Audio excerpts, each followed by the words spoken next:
प्यारे बच्चों, आज हम एक होशियार मुर्गे की कहानी सुनेंगे। एक होशियार मुर्गा। एक दफ़ा का जिक्र है, एक मुर्गा बहुत चालाक और होशियार था। इसकी सूझबूझ बिल्कुल इंसानों वाली थी। शहर के बाहर कूड़े के ढेर पर इसी हुकूमत थी। किसी परिंदे की मजाल ना थी कोई पर मार जाए। म्यूनिसिपल कमेटी की गाड़ी शहर की गंदगी, जो फल, सब्जी और अनाज के दानों से भरी होती, जैसे ही छोड़कर जाती, फौरन मुर्गे मियाँ वहाँ पहुँच जाते और कुकड़ू कुकड़ू करके सबको बता देते कि खबरदार कोई आगे ना बढ़े। अकेले खा खा के मुर्गे मियाँ बहुत मोटे हो गए थे। सब चरिंद परिंद इनसे लड़ते हुए घबराते।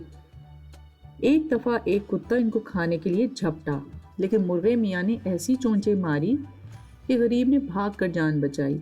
वो दिन और आज का दिन, सब परिंदे दूर से खड़े ललचाई नज़रों से मुर्गे को खाता देखते, लेकिन आगे बढ़ने की हिम्मत किसी की ना होती। एक दिन मुर्गे का पेट भर चुका था। आपने सुना होगा, पेट में पड़ा दाना तो कूदने लगा सयाना। मुर्गा तो फिर मुर्गा था। इसने गर्दन अकड़ाई, सीना ताना, पैर फैलाए और बड़ी शान से इधर उधर टहलने लगा। लेकिन प्यारे बच्चों, अल्लाह भी मगरूर और शहरी बिगाड़ने वालों से नाराज होते हैं। एक लोमड़ी घूमती हुई इधर आ गई। मोटे ताजे मुर्गे को देखकर इसके मुंह में पानी आ गया। लोमड़ी की चालाकी तो मशहूर है। भीगी बिल्ली बनी मुर्गे के सामने आकर खड़ी हो गई और बड़े अदब से बोली, मुर्गे मियाँ, अपनी शान बान से तुम एक बादशाह लगते हो। मुर्गे मियाँ अपनी तारीफ सुनकर और अकड़ गए। बोले, तुम ठीक कहती हो बी लोमड़ी, यहाँ मेरी हुकूमत तो है, मैं यहाँ का बादशाह हूँ। बी लोमड़ी ने बात और बढ़ाई, बोली, आज से पहले भी मैं इस रास्ते से गुजरी हूँ। इस वक्त तुम बहुत छोटे थे। मेरी मुलाकात शायद तुम्हारे अब्बा से हुई थी। इनकी क्या शान थी। आन बान तुम्हारी भी इन जैसी है, लेकिन तुम्हारी आवाज़ शायद इन जैसी नहीं है। हाय क्या ज़माना था, बड़े बड़े गवैये इनसे सीखते थे। हाय वो क्या ज़माना था। मुर्गे मियाँ कहाँ खामोश रहने वाले थे, फौरन बोले, तुमने मेरी आवाज़ सुनी ही कहाँ है। मेरे गले में तो कई रागों का बसेरा है।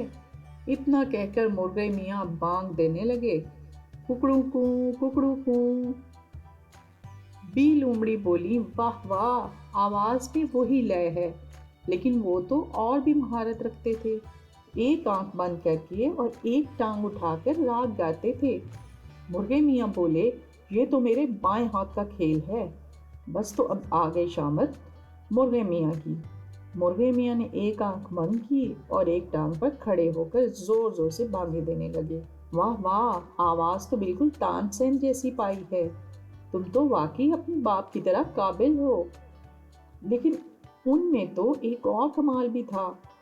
वो तो दोनों आंखें बंद करके और अपनी दोनों टांगे ऊपर उठाकर भी गाया करते थे। फिर सारा जंगल झूम उठता था। मुर्गे मियाँ तो शहरी में कुछ भी करने को तैयार थे। बोले, मैं तो ये भी कर सकता हूँ। और उन्होंने जैसे ही अपनी आंखें बंद करके दोनों टांगे उठाई तो उड़ा उड़ा धड़ाम गिर गए जमीन पर। अंधा क्या चाहे दो आंखें। बी लोमड़ी ने मौका गनीमत जानकर झट से मुर्गे को मुंह में दबाकर ये जा वो जा जंगल की तरफ भागी। एक घने दरख्त के करीब जाकर इसको मुंह से निकाला और इसके सीने पर चढ़ के इसके मुंह पर थप्पड़ मारने लगी।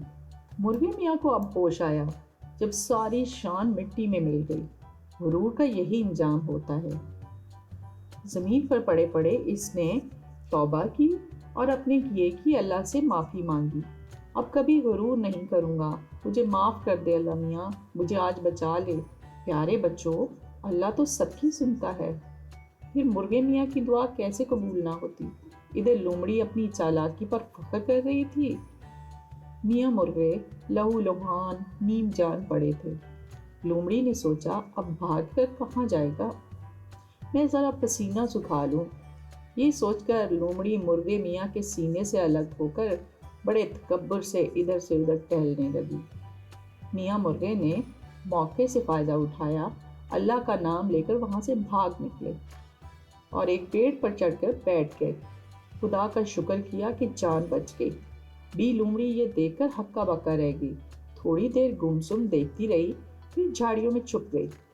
مرغے میاں دیر تک درخت پر بیٹھے لمبے لمبے سانس لیتے رہے، مگر کب تک؟ اب ان کو درخت سے نیچے اترنا تھا۔ ابھی کچھ نیچے اترے ہوں گے کہ لومڑی آتی دکھائی دی۔ اس کے منہ میں ایک تھیلا تھا۔ مرغے میاں نے سوچا یہ تو جان نہیں چھوڑے گی، کوئی اور ترکیب سوچتا ہوں۔ فوراً مرغے میاں کسی اونچی شاخ پر جا بیٹھے۔ لومڑی درخت کے نیچے آ کر بولی، تم خواہ مجھ سے ڈر رہے ہو، میں تم کو مارنا چاہتی تو اسی وقت مار دیتی۔ میں تمہارے لیے بڑے مزے کا کھانا لائی ہوں، آؤ جلدی سے کھا لو۔ یہ کہہ کر اس نے تھیلی الٹا دی۔ اس میں سارے چنے اور باجرے کے دانے زمین پر بکھر گئے۔ مرغے میاں کا بھوک کے مارے برا حال تھا، لیکن انہوں نے سوچا ایک بار تو بچ گیا ہوں، لیکن اب بار بار نہیں بچوں گا۔ اور پھر بزرگ کہتے ہیں آزمائے ہوئے کو کیا آزمانا، یہ سوچ کر وہ چاروں سمت دیکھنے لگے اور پھر کانپتی ہوئی آواز میں بولے، لومڑی بھی تمہاری بڑی مہربانی، میں نیچے آ کر یہ دانے چگ لیتا، لیکن سامنے سے دو شکاری کندھوں پر بندوقیں ڈالے اس طرف آ رہے ہیں، ان لوگوں نے مجھے دیکھ لیا تو خیر نہیں، تم تو بھاگ جاؤ گی، میرا کیا بنے گا؟ شکاریوں کا نام سنتے ہی لومڑی ہوشیار ہو گئی۔ اتفاق سے دور جھاڑیوں میں سرسراہٹ ہوئی، پھر تو لومڑی یہ جا وہ جا۔ ذرا دیر بعد مرغے میاں بھی پیڑ سے اترے، ہاتھ پاؤں سیدھے کیے، پر پھڑپھڑائے، دھول جھاڑی اور چلائے، جان بچی لاکھوں پائے۔